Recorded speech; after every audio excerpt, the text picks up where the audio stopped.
briefly on the other side, maybe you could shed light from the anchor side when you do a straightforward, very, very good interview, and then you viciously, unfortunately, attack. What is the incoming fire?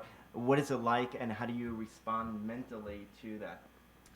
Well, I just think, I was thinking as David was talking, for me, I've experienced internal corporate pressure for various interviews I've done. I remember doing something on Matthew Shepard, who was the young gay man who was brutally murdered in Wyoming. And during the course of an interview, I asked a question about homophobic policies and if they create kind of an environment that would maybe not encourage, I forget how I worded it, but James Dobson and Focus on Family just flooded the switchboard at NBC with calls objecting to my questioning.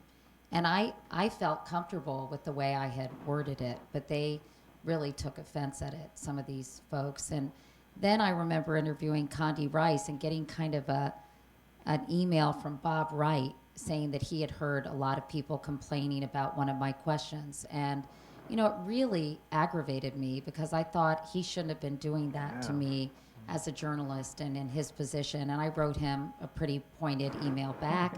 And so, you do have to kind of be strong and stand up to some of these pressures that you get internally or externally. As far as the Sarah Palin interview, there was very little criticism of that interview after I'd conducted it, even by Republicans. And only did the criticism start when she started complaining about it, that she was railroaded or that we selectively edited some of her more brilliant points during that interview. And, so I've always felt completely 100% comfortable with that interview, the way I conducted it, the way I conducted myself, and the information it solicited or elicited. So, I think you just have to really have a lot of backbone because you are going to be criticized. I once said good luck to John Wilkie. Was that the guy who was head of National Right to Life Committee? He was stepping down, and you would have thought I had said abortion is murder because I had said good luck to this guy, and Planned Parenthood went crazy on me. Similarly, when I was in Iraq covering the surge, I said statistically that violence had declined.